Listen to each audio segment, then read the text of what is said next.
Жас жесір. Етегіне оралған. Алды 5 жаста, кенжесі емшекте 3 баламен 29 жасында Алмагүл жесір атанды. Өң мен түстей Миша араласқан сол күндерді қанша еске алғысы келсе де, алақандай ауылдың отқа май құя түсетін сөзінен бұрын небәрі 35 жасында көлік апатынан тіл тартпай кете барған Айбардың өліміне сенбейтіндей күй кешті. Бәрінен де қыршыннан қиылған, жасы жанына батса да, қойшы әйтеуір артында қалып мына балаларына бас көз болып тірі жүрмін ғой деп тәубесіне келіп қоятын. Алғашқы жылдары анасы қасында болғандықтан жалғыздықтың ауыртпалығын сезіне қойған жоқ.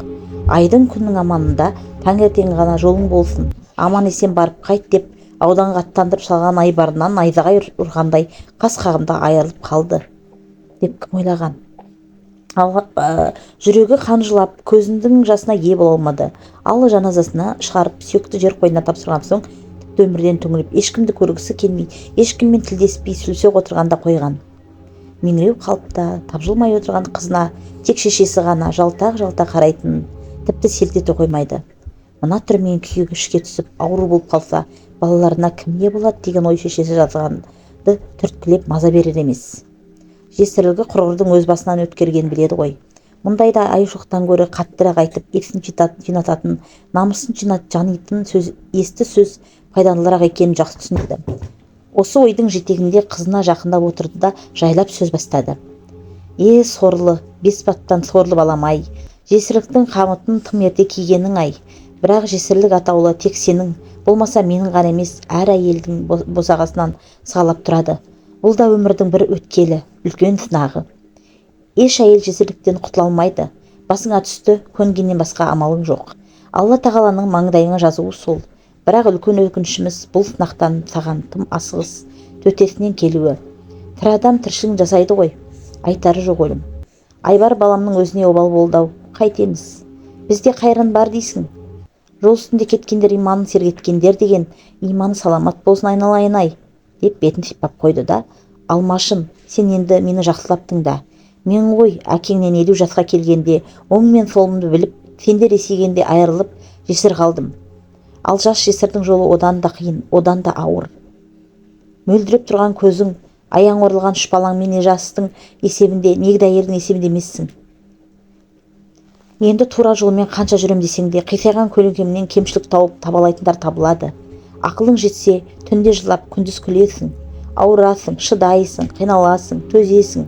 Құласаң қайта тұрып, көзіңнің жасын сүртіп тастап, өзіңді сабырға шақырғанда ғана түптің түбінде барлығын жеңіп шығарсың. Осы сөзімді қашан да жадыңда сақтарсың балам, деді де құшағына алып сөзін әрі қарай жалғады. Қарағым, сенің Айбармен өткен бақытты күндерің келмеске кетті. Енді мына көзге көрінген шырақтарың үшін болған іске болаттай берік болмауға қақың жоқ. Менен туған қыз болсаң, беліңді бекем бу. Қатал тағдырдың сынына төтеп беруге дайындал. Кейде топырақты өлімнің де қайратқа шақырып намысыңды жанайтын кездер болады. Жинал, есіңді жи, етең жеңіңді түр. Анасының бұл жұбатуына еш ишара білдірмеген Алмагүл мелше түскен қалпынан танбады. Сол мезетте сырттан қолды-аяққа тұрмай шырқырап жылаған кішкене бөпені көтеріп көрші қыз кірді. Баласының даусын естісе де Алмагүл селт етпестен бір нүктеге қадалып алған. Кіші абысының тағдырдың ісі ғой, Алмагүл, баланың не жазығы бар, емізсеңші дегеннен еш әрекет білдірмеді. Диванда жағалай отырған жақындары болса да бір ауыз сөз айтуға бата алмай үнсіз бақылауда. Баланың шырылдап жылағанына қарамастан, тапжылмастан қатып қалған қызына не істерін білмеген ана жаймен мәймөңкелеп айтқаннан нәтиже болмайтынын сезіп, дауысын одан әрі қатқылдатып, жетер енді Алмаш, жалғанда сенен ғана байың өліп, жалғыз сен ғана байдан айырылдың ба? Айтқанға көнбейтін болсаң, онда қазір атылып өл де Айбардың артынан кет. Ақыр саған баланың керегі жоқ екен. Бізде адамбыз. Біздер адам емес екенбіз деп айқай салды. Алмагүл оған да селт етпеді. Қадалған көзін тайдырмаған қалпында айнитын сынай байқатпады. Осы сөздерінен кейін де еш әрекет байқамаған, ашыға булыққан анасы шырқыраған бөпен алды да қызының алдында екпінмен тастай салып омырауын жұлқия аша бастады. Сонда ғана қызы басын көтерді. Қолындағы баласына үрпие қарап, мылқау адамша еш жауап қатпастан ықылассыз ықылассыз қолымен омырауын ашты да бөпесін емізуге ыңғайланды. Шырқыраған бала аузына емшек тиісімен жеттім бе дегендей ашқарақтанып емуге кірісті. Үйдегілердің бәрі Алмагүлдің іс-әрекетін бақылап тым-тырыс отыр. Сол үнсіздікті кішкене бөпе қайтадан бұзып мазасыздана бастады. 3 күнгі қайғының ішке түскені шығар. Бала қара терге малынып, қанша борпылдатып емгенімен сүт шықпады-ау шамасы. Амал іздеп қайта-қайта шырқырады. Мұны байқаған анасы еміреніп еп емізсеңші, жүрегің қара тасқа айналып кеткен ба, саған не болды сонша деп езіл айтқанда қатқыл даусында діріл барып селкілдеп кетті. Шешесінің бұл айғайына да пысқырып қарамаған Алмаш қолындағы банан алды да жанында отырған әйелге сүлсе ұқсата салды. Қимылы шалт, бедірейіп алған, құлағы тас керең, мына әлемнен байланысты үзген. Отырғандар да көз алдында өтіп жатқан жағдайды байқастап, әрқайсысы өз ойымен әлек. Қайтсын-ай, бір ауылда көрші тұрып кішкентайынан тай құлындай тебісіп, бір-біріне бауыр басып ержете келе, сүйіспеншілікпен үрейленген бақытты ерлі-зайыптың отбасы ғұмыры осылай қайғы-қасіреттен аяқталғаны. Бәрін де жанына батып-ақ отыр. Алмагүл тағдырдың осы ащы сыйын қабылдағысы келмей, іштей арпалысып, қарсылық көрсетіп бақ-бақты. Сыртқа шығарып жылағанынан да, әркімнің жұбату сөзінен де, ештен өзгермейтін ешкімнің қолынан енді еш нәрсе келмейтін білгендіктен де, дүниеден бас кешіп, түңілсе де тереңдеп барады. Өзін де өзгелерді де көргісі келмейді. Сөзге құлақ асудан ада. Кім кінәлі? Неге мен? Неге бұлай деген сөздердің арбауына ілініп, ерімен шыға алар емес. Ойлап отырса, содан бері қаншама жыл өтсе де, жесірлік дегеннің көзге шыққан сөлдей көрінетініне көз жеткен жоқ па еді. Бәрі айтқанға оңай ғой. Қаншама түн ұйқысыз, қаншама күн күлкісіз. Өткені тек өзіне ғана аян. Мына қатын жетісіп қалыпты деп біреуі ерін шошайтса, біреуі алдыңнан өңменен көзін өткізіп тұрып, мынаны жарқырап киініп жүрген-ай, мынаның ақақылап күлген-ай дегендей мысқылдай өтері бар. Ары тартсаң ары, бері тартсаң бері, жетпейтін баяғы қу дүние. Қолында жолында байлағанда өмірге налып кейкіні балаларына ренжіп, оларды да жек көріп, кейде қолын төбесіне қойып, дүниенің түбі болып кетіп қалсам ба дейтін. Кейде баяғыда қазақ сорлы неге жесірін бір жылға дейін қара жамылдырып отырып, артынша қайнысына болмаса қайнағасына қосып берген десем деп, осындай артында шуын шұбыртып қоятын жаманаты бар екен-ау, сол дұрыста шығар деп ойлап қоятын. Бірақ бүгінде бір жыл қара жабып қайнысына қосылатын қатын қайда? Байлар өлсе, көп ұзамай-ақ киініп, ішініп, жасанып, боянып, қыздай болып шыға келеді. Олардың бір жыл қара жамылып отырып, басқа біреуге қосылмақ түгілі тірідей байларын жібере салып, тірі жесір болып жүргендері қаншама. Қайтеді, бұл да заманның сұрқылтай өзгеріс шығар дейтін. Қазір барлық ауыртпалықты артта қалып, заманның да жақсылығын ел қатарлы балаларын жеткізіп, қызын ұсатып, Айбарының атынан ерген ұлын үйлендіріп, аузын толтырып немере сүйіп отыр. Жаман атын шығармады. Сызып қойған сызығының аттамағанының арқасында өзі де жақсы атқа ие. Ауылдастар да, Айбар ағайының туғандары да сыйлап, алдынан қия өтпейді. Өмір ғой, бәрібір жесірліктің бір шикілі қылаң беріп қоятыны бар. Бірді Айбардың құрдасы сыныптастарын түгелдей Алматыға қонаққа шақырады. Өзі сияқты жастай жесір қалған Қалдыгүл екеуі барсақ па бармасақ па деп көп ойланған. Жеме-жемге келгенде барат болып шешті. Жол-жөнекей келе жатып, жесірлікті бір адамдай татқан Қалдыгүл құрбысының Алматай, енді екеуміз шақырған жерге барғанда ентелеп төрге шығуға ұмтылуды қоюымыз керек. Қанша рет байқадым, жоғарғы жаққа көбіне ерлі-зайыптылардың отырғызып жатады. Қатын ер тұсында деген рас шығар деп айтқан сөзін әлі көкейіне кетпейді. Қонақтарды сол жолда Қалдыгүл айтқанда жайғастырды. Бұрын ол 8 қырлы бір сырлы атақты мергеніміз, сыныбымыздың мақтанышы деп Айбар екеуін қояр да қоймай төрге шығаратын. Қалдыгүл айтпаса қалай байқамаған, төмендей бастаған рас. Жас келе түрің не, әйтеуір ортадан қалдырмай шақырғанына риза. Қош, содан үзісте қаланың көп қабатты үйлерінің бөлмелері белгілі ғой. Адам көп, терін басайын деп балконға шықса, Айбардың жақын досы Кемел темекі тартып тұр екен. Ойында ештеңе жоқ, салдырлап әңгіме бастап айтып жатқан. Бір кезде Кемалың, Алмагүл, сен кешірші, егер екеуміздің балконда оңаша тұрғанымызды Шәмшия көрсе, қызғаныштан ұрыс шығарудан тайынбайды. Мен кетейін, кейін деді. Төбесіне біреу қос қолдап ұрғандай есеңгіреп қалсын. Сәлден кейін сасқаннан, иә, әрине деп қала берген. Міне жесір әйелдің жүні қызыл деген осы да. Зымыран уақыт-ай десеңші. Айбардың да дүниеден өткеніне 20 жылдың жүзі болыпты. Уақыт емші деп жатады. Қайдан емші болсын, ерінен көңіл қалмағанда қиын көрінеді. Не сөзге келіп, не бет жыртысып ұрсып көрмеген соң еске алып көңіл көндіретін жаман қылығы таппай әуре. Дүниеден ерте өтерін көрінді ме, ең болмаса бетіне бір жел болып тиіп шайт демепті. Алмаш Алматай деп өтті. Кейде жолдастарының осы неге әйелінің айтқанынан шықпайсың, бір нәрсе айтсақ Алматай білет деп отырасың. Еркексің ғой, өзің ақ шеше алмайсың ба дейтіндерге жауабы дайын еді. Мен осы сендер сияқты әйелдермен айтысып тартысып жүретін ерлі-зайыптыларды түсінбеймін. Ол әйелдің сенің айтар жөн сөзіңді айтып әйелдік келіндік міндетін қамшы салдырмай атқарып ағайынға да досқа да сенің абыройыңа да абырой қосатындай іс атқарса аузымыз не қолымыз қышып несі бар. Кейде менің Алматайым анамның рөліне кіріп баласындай өбектейтіні бар. Мұндай әйелге неге айтасың деп қоюшы еді. Содан да шығар Алмагүл кешқұрым ұйықтар алдында күндіз біреу түнде екеу болып азапқа түседі. Алматайының да Айбарға адалдығы шығар. Құдай қосқан қосағының қара шаңырағын, қара орманының түтін өшірмей, артына қалған ұрпағының жаман атын шығармай, бүгінде қоңыр тіршілігімен біреуден кейін біреуден ілгері өмір сүріп келе жатыр. Кейін ғой Айбарының жан жарасы жазылақтағандай өз-өзіне келіп ет салып етек жеңін жинағандай болғанда жанын аяздай батқаны қолаң шашы тобыққа жететін өзі реңді көркіне ақылы сай әпкесінің көп уақыт өтпей артынан ерген інісінің көкпар тартып келе жатып электр бағанасына соғылып айдың күннің аманында мерт болғаны бертін келе үлкен ағасының әйелі келіндігімен бүкіл ауылға жаққан мұғалім жеңгесінің қазасы біразға дейін есеңгіреп тастаған. Енді олар аздай сол үлкен бауырының ортаншылын Алматыдағы қанды қаңтар оқиғасында қаңғырған оқпа әлде әдейі атылған оқпа қыршынынан қиып түсті. Айбары мен інісінің өлімі оқыстан әпкесі жеңгесін айналдырған ауру алып тынды да көңіл сөндірсе мына бауырының қазасы жанын жеп жасы келіп 70-тен асқан Құдай қосқан қосағының бір бауыр ет баласынан екі айырылып аңырап қалған ағасының жағдайына жанына қатты батты. Өлімнің бәрі өкінішті ғой, бірақ бұрын туғандар бұрын кетсе дейсің ғой. Қаңтарда шейіт болған қаншама өрімдей жастардың қаны кімнің мойнында? 2 жыл бойы бүкіл адамзатқа келген тажал індеттен ел шошынып үрей билеген аздай мынасынан не жорық? Қаншама ата-ананың арманы үзілді, қаншама бала жетім, қаншама әйел жесір қалды. Өлімге араша тұра алмайсың. Өлім айла таптырмайды, білеміз. Алайда ата-ана үшін бауыр ет баласынан өз қолымен топырақ салып қара жер қойнына табыстағаннан ауыр қасірет жоқ шығар. Әкесі кетіп баласы атам-ау деп жылап тұрса жарасар еді. Аллаға қалай жөн болғанын да білмейді, ажалға себеп болды. Ағасының ошақтың шпытындай 3 ұлының біреуі қалады.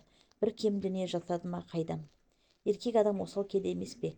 Бәрінен де қолынан екі аяғынан дәрмен кетіп қартайған шағында бір үйде жәутеңдеп нағыз жетім қалған қадырқұл ағасына қиын болмақ. Ер азамат бәрі сұстамды ғой. Жұрттың жүрегін ауыртатын сыздатқан әкесінің қайтыс болғанын түсінбесе де әкелерімен қоштасқан сәт естеріне қалар ма деп бір қолында бір етегінде оралған үймелі-сүймелі бәйкөне бөпелерін құшақтап артында аңырап қалған жас келіннің зарын есту ешкімге оңай тимеді. Әсіресе Батыржанмен қоштасып сүйекті алып кетердегі ақы иелерінің жан айғайы ғана емес, жиналған жамағаттың күңіреніп жылағанынан жер теңселгендей болды-ау. Ең ауыр соққы Құдай қосқан қосағынан арылғанымен қоймай, мәйітін таба алмай, мәйітханаларда неше күн сарсаңға түсіп, алыс ұрып іздегенін өтіп кеткен. 3 күн дегенде сыныптастарының біреуі орталықтағы мәйітханадан Батыржанды таниды. Айзада келіп көрші, Батыржан ғой деймін, ұқсайды деген соң жаны ұшып барса рас Батыржаны. Денесі тілім тиген оқтарын алып тастап көктеп тіге берген. Сол кезде қолдарында құжаты болмағандықтан сүйегін келесі күні әкетуге уәделеседі. Ертесінде көлік тауып барып қойып кеткен жерінде Батыржан жоқ. Күйеуінің қазасы енді денесінен айырылғанда Айзада қан жұттақ. Ой деген жүйрік не ойламайды. Биліктің қылмыстарын жасыру үшін іздеу сұрау аз болсын да бір жерге апарып көміп тастаса қайтемін. Сонда ақ жауып арулап көміп көңіл сөндірудің өз арман болып қалмақ па? Ал атама не бетімді айтамын? Баласын қайдан тауып беремін деген ойдың тұтқаны миын айналдырып дамыл таптырмады. Мәйітхана қызметкерлерімен айтысып тартысып жатып қайтадан мәйіттерін қарап шығуға рұқсат алды. Түнімен көзіме шыққан Айзадаға енді ол жаққа қайта кіру ақырет. Не істемек? Мәйітханаға бір-ақ адамға ғана кіру рұқсат, ешкімнің басына бермесін. Күні кеше бүкіл мәйітхана аралап жүрегі шайлығып шошынып қалған Айзадада басқа амал жоқ еді. Өзін қолын алып Алла тағаладан жаратқан ем, Батыржанын табуға көмектесші, мына сойқанды аралап шығуға күш бере көрші деп жалынып жалбарынысын. Қайтадан мәйітхананың қара суық бөлмелерінде қатып серейіп бұршақ секілді үйіліп жатқан жас мәйіттердің бет-жүзін көру үшін әрқайсының шашынан тарап іздейтін ойлағанды жаны түршікті, селкілдей бастады. Қайтеді, өзін іздеген жоғын табылар емес. 2 үлкен бөлмені аралап қарап шықты. Жоқ, соңғы үміті қуыстағы бөлме. көзіне сұраса қан аздай мұздатылған суықтан қалтырап дірілдеп келе жатқан бір мәйтке жақындағанда жүрегі өкпіп өзіне бола алмай отыра кетті. Мәйтхана қызметкері серейіп жатқан сол мәйттің шашынан жұлқи тартып көрсетіп еді. Батыржаны. Мәйтті көргенде Батыржан тіріліп кеткендей ух деп терең демалып, артынша өкіріп жылап жүрген. Содан бар күшін жинап сырттан адам шақыртып кілемге орап алып шығады. Айзада келіні осындай сұмдықты басынан өткізген. Ел аяғы басылып, ет жақын туыстары отырғанда айтқанда Алмагүл жағасын ұстап, кіп-кішкентай қойтаққандай келіннің өжеттігіне қайран қалған. Орнынан тұрып келінін құшақтады. Қайтадан көз жастарына ерік берді. Біраз уақыт өткен соң отырғандардың арасында жасыл көнінде Батыржанның ең жақын әпкесі өзі болғандықтан келінге жұбату айтуға ыңғайланды. Жөні де сол еді. Кішкене кезімізде әжемнің "Е алла, жаратқан ем, аз ауру азат өлім бер" деген. Ақыр алады екенсің, ешкімге күніңді қайратпай, балаларға салмақ салмай, қинамай ақ өліміңді қый. Біздер асарымызды асадық, жасарымызды жасадық. Жастар аман болып, баланың қайғысын көрсетпесін деп отырғанын естуші едім. Аллай десеңші, жасы жеткен кемпір шал емес, өрімдей жас боздақ кетіп жатқан не айтарын білмей қалады екенсің. Жұбатарыңды да білмейді екенсің. Айтары жоқ, өкініші таудай өлім, айтары жоқ деп ойларын жинақтап алған Алмагүл келіннің арқасынан сипалап отырып сөзін ары қарай сабақтады. Айналайын Айзада қарағым, кімдің дүниесі түгел дейсің, тұяғы бүтін, тұлпары жоқ деген. Қазір осында отырған әрі қайсымызды сайратып жоғалтқан жақын жұрттарымызды түгендесе қайғыдан сау адам жоқ. Батыржанмен ыстық суығын басылмай жатып жер құшып отырғанды бәріміз түсінеміз. Алланың әмірі солай. Жазым дегенге не шара? Сол қаңтарда қайтыс болғандардың қаны кімнің мойнында екенін біз білмейміз. Естіп жатырмыз, біреу жалғызынан, біреу бауырынан, әке баласынан айырылып шерменде күй кешуде. Батыржанның да татар дәмі таусылды. Болар іс болды ау.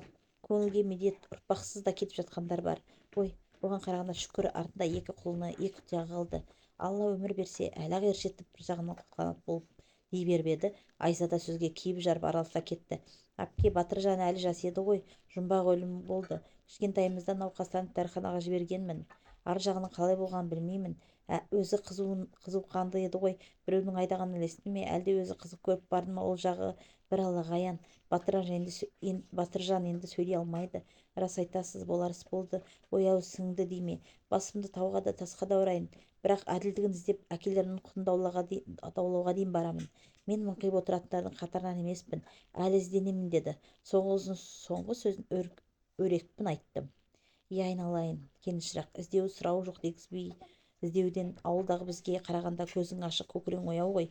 Бірақ менің айтайын дегенім, ертең Алматыңа барасың. Қазір көпшіліктің ортасында ештеңе сезбей отырсың. Ал енді Батыржансыз реңі басқа өмір басталады. Оның аты жесірлік. Жесірлікті мен де жақсы жаманды басынан өткізіп келемін. Бірақ мен ағаңнан 29 жасымда қалып жалғыздықты сүрлеумен өттім. Құдай-ау, 23 жас деген не тәйірі? Бұл не деген жесірлік? Бәйкүнә баланың бір жасқа да жеткен жоқ. Бұл не деген жетімдік десеңші деп бет орамалын алып көздің жасын сүртті. Тағдырының маңдайдан жазғаны қалқам. Енді сенің мойныңда екі қоржынды артып, сол сүрлеу жолға салғалы отыр. Ол екі қоржынның зіл батпан етегінде екі балапаның. Міне, сол сүрлеуден екі көзің соқыр болып адаспай, тұманды суық күнде тоңбай, қажымай жүріп өтуің керек. Одан басқа амал жоқ. Мені де елдер сүйемелдеп, жан-жағымнан алып, осы жолға салып, артымнан туын байлап жіберген.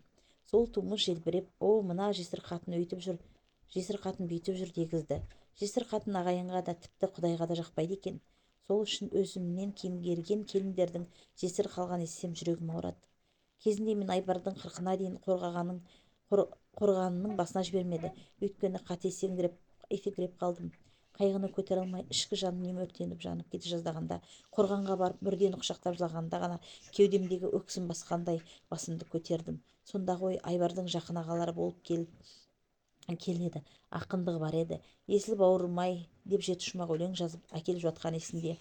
Алмагүл әпке, дұрыс айтасыз, бәрін түсініп отырмын. Әлі көресіздер, мен Батыржанның атында отында өшірмеймін. Ол балаларының алдында орындай алмай кеткен әкелік қарызын жер басып тірі жүрсем мен жасаймын. Балаларымды қор етпеймін. Әкесі жоқ дегізбей, екі баламды өсіріп, ер жеткізіп, амандық болса, алтын табақтан ас беретін боламын деп, Айзада келін жұлып алғандай сөзін әр жалғады. Жұмысқа шығамын, бар күш қайратымды қайрап жанып өмірмен күресемін. Айналайын-ай дегеніңе жет. Батыржан бізге арман мұңын айтқан жоқ, айтатын анасы да жоқ, сенімен сырласқан шығар. Оның анау көкшектің жегінде жете алмай кеткен арманы қалды. Сол арманға шыға алмаған шыңдарында енді сен шық, сен жет, жалғаның үзілмесін, толтырғаның ортаймасын айналайын. Жай ғана ақылым ғой, балалар өз қолдары ауыздарына жеткенше ауылда болсаңдар қайтет деген сол екен. Қазіргі келіндер мықты ма? Шығамын әпке, шығамын, көресіздер. Бірақ ауыл дегенді атамаңыз, қаладан алыс, оның үстінде бұнда жағдай жоқ қой. Күнімізді көре алмай тентіреп кетпейміз бе? Жоқ, мен балаларымды қалада оқытамын, кейін шетелге жіберемін. Батыржанның қырық өткеннен кейін Астанаға кетсем бе деген ойым бар, деп қойып қалды. Алмагүл болса келіннің төбеден түскендей мынандай кесекте кесімді сөзінен кейін тартынып қалды. Болмаса тілінің тікені сояудай талай нәрсені айтуға болар еді. Қара жамылып отырған келініне артық сөз айтып қоймасам екен деп өз-өзін сап-сап деп сабырға шақырып тілін тістеп отырды да: «Иә қарағым, өзің білесің ғой, қиналып қалмайсың ба деп жатқаным ғой. Болмаса атаң да даңғырада үйде жалғыз.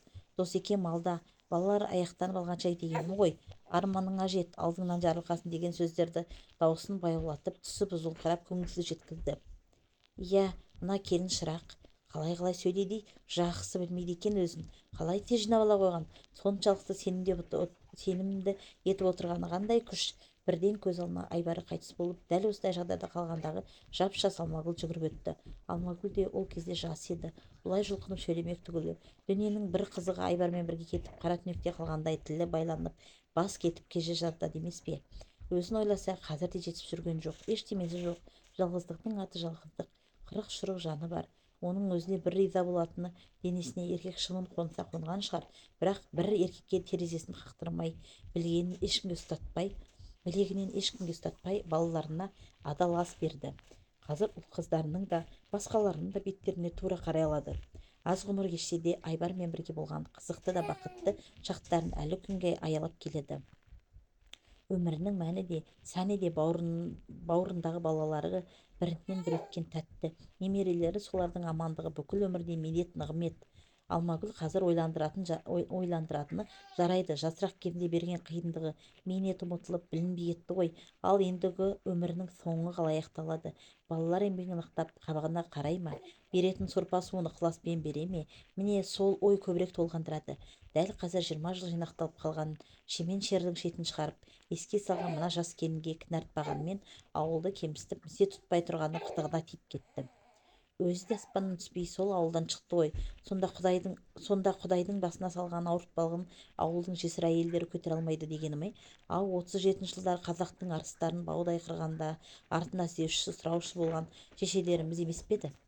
Артынша соғыс басталып, қаншама қазақ отан үшін соғысқа аттанғанда елге де жерге де ие болып қалмай, өздерін аямай жұмысқа салып, майданға көмек жасаған да сол әйелдер ғой. Тіпті күйеуі бар болсын, жоқ болсын, қазақ әйелінің жүрегі еш уақытта оңайға түспеген. Марқұм анасы айтып отыратын, сол жылдары айналаң жесір тұлғатын, бір совхозда ересек еркек атаулы қалмай жесір ауыл атанған жағдайыңыз бар деп. Сондағы жасы бар, жасымысы бар күйеулері майданға жіберіп, олардың не өлі не тірі екенінен хабар алмай сарыла күте жүріп бәріне көнді, бәрінен шыдады емес пе? Арды ойлаған сол аналарымыз ғой. Шермен көкірекпен жалғыздықты жүріп-ақ, айғайлап-ақ үнсіз орталарына жаққан отын сөндірмей, ұрпақтарын өсіріп аман алып қалғаны. Соғыстан аман-есен келгені келді, келмегендер байғұс әйелдердің көздері жұмылғанша күтіп, үміттерін үзбей, ақыры сол армандарымен жер жастанды. Ол жылдары қазақтың дені қалада емес, ауылдық жерлерде тұрды. Міне, сол қазақтың көнбіс, қарапайым, момын әйелдері, аналары ел басына күн туған шақта қиындыққа төзгендіктен ғана бүгінде жалғасып жатқан ұрпақты сақтап қалды. Қазақ деген халықты сақтап қалды. Ойды ой түртеді демекші.